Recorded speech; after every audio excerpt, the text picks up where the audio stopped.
Hello, everybody in Facebook land, in YouTube land. Welcome to episode 6 of Cooking with Jan. In today's episode, we're not actually going to do any cooking, even though I have my apron on. I guess you could say that my apron is my trademark. It's actually a gift from my mother-in-law, of which I'm very proud, and I enjoy wearing it, especially when I'm cooking. Today's episode deals with my motivation for the channel. And I just wanted to talk about this with you because I got an email from kind of a joker friend of mine. He likes to provoke, likes to tease. And he posed the question, he said, why should anybody watch your channel? You're just an amateur. Taking ideas from professional cooks who have their own shows on YouTube. Why don't people just go and consult the shows from the pros? And my friend is absolutely right. I don't have a satisfactory answer for why anybody should watch my show or even be interested.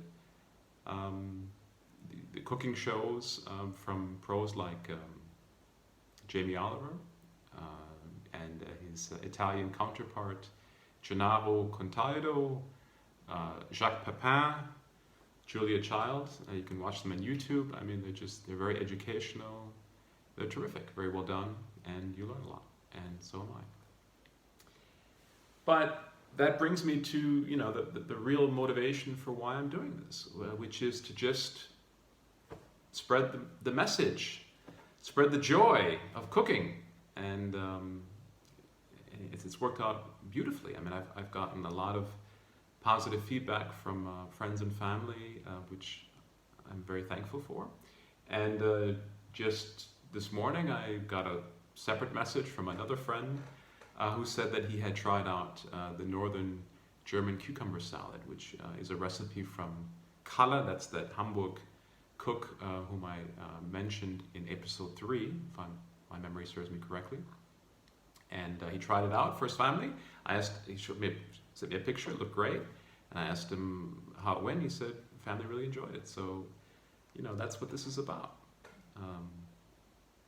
And it's also about a real compliment to my parents. My father is an exceptional cook. He is versatile, extremely talented. I mean, he has it in the blood. He just could put anything together. He's also a musician who's extremely talented, very versatile, plays any song that you can ask him to play, knows your song, remembers your song. He approaches cooking the same way, and it's a real pleasure to watch him cook and to also be the profiteur from what he cooks. And my mom is a very smart cookie, and she's a real gourmet. So, they were just this fabulous team that ensured that we as children, we were really spoiled by food, by good food, great cooking. We took it for granted. I write about this in a blog post that I uploaded this week. I'll link to it in the comments below. And so that's the personal side of the motivation. And I just want to say one more thing to my friend, joker friend, who asked the provocative question. I think another way one could look at it is to consider the example of Julia Child. Many don't know this, but Julia Child, she couldn't boil an egg. And then she was with her husband in Paris. He worked for the US Embassy.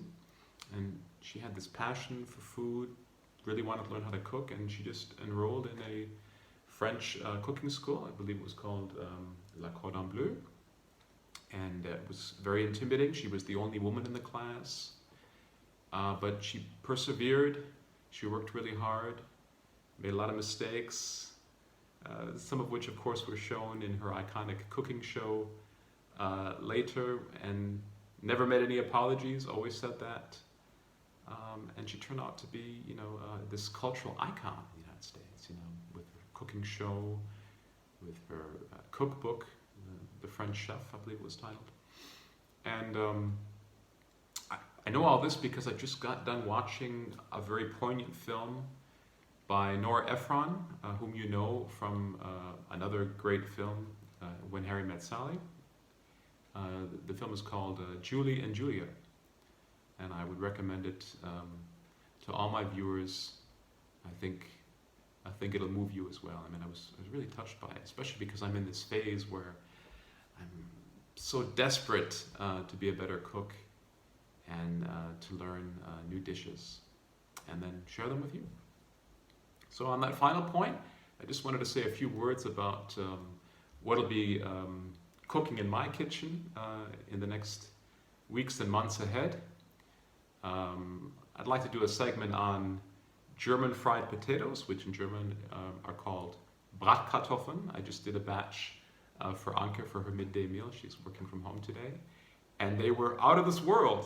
There was a tip from Kalle, which I won't reveal right here during this video, but when I do the segment, which made them even better. You know, they were just incredible. And I'd also like to do a segment on homemade pizza, which Gennaro Contaldo inspired me to do. It's so easy to do pizza, and I have a few ideas for how you can decorate your pizza, how you can round it out. I have to practice, however, a little bit on how getting that dough a bit more thinner. But the dough is delicious either way.